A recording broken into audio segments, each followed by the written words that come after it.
So this morning we have author and educator Dr. Amy Alamar here to tell us how parents can talk with their kids about this really difficult topic. Thank you so much for being here this Yeah, morning. good morning. Thanks for having me. Of course. So, I'm sure that kids are maybe seeing it on their phones or on TV. How do you take those headlines and then kind of break it down for them?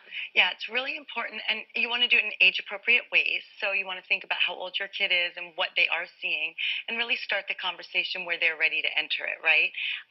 If you're talking with kids who are really aware of it, you want to be clear on what is the definition here, right? What is assault? What is harassment? It's an abuse of power, and it can happen in all different ways, right? So it doesn't have to be sexual. And so really being clear with them about that, and have they experienced anything even similar to it to get them to understand. Showing them examples is great in the media right now, and talking to them and being really clear about it's okay for them to ask questions and come to you.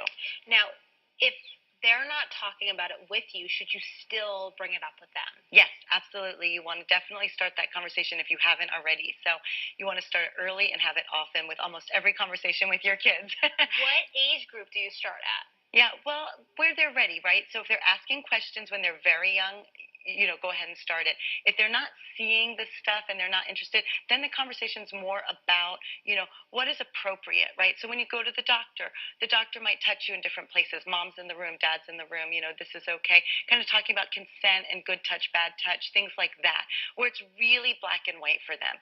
As they get older and they're experiencing other issues, maybe in friendships, trust, intimacy, you want to talk about, how much do you trust somebody? Are they abusing their power in a relationship? Things like that, a teacher, and talking about it in that way. So it's not always going to be sexual harassment and assault, but this is a great way to start the conversation.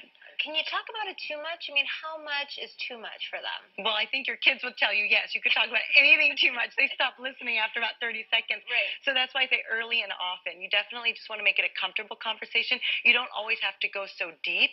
And I think that's why it's kind of a fun thing to use television as an example, because you can kind of pause and talk about choices being made or things that are happening to characters, and it takes it away from reality. And it's like, okay, mom, enough. But now you're talking about something else. That's right. Yeah. Are there any statistics out there that kind of show how talking with kids can help? Yeah, the more you talk with your kids and that they're armed with information, the less likely they are to make risky decisions and engage in risky behaviors. So actually, your silver bullet in parenting is time spent with kids, family time.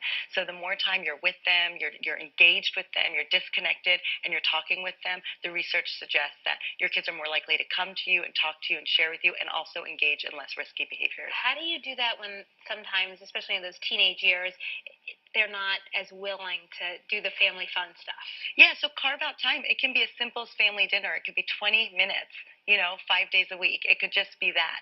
And if you're struggling for that, it can be, weekend brunch, or get out there in this beautiful weather, right, for a walk.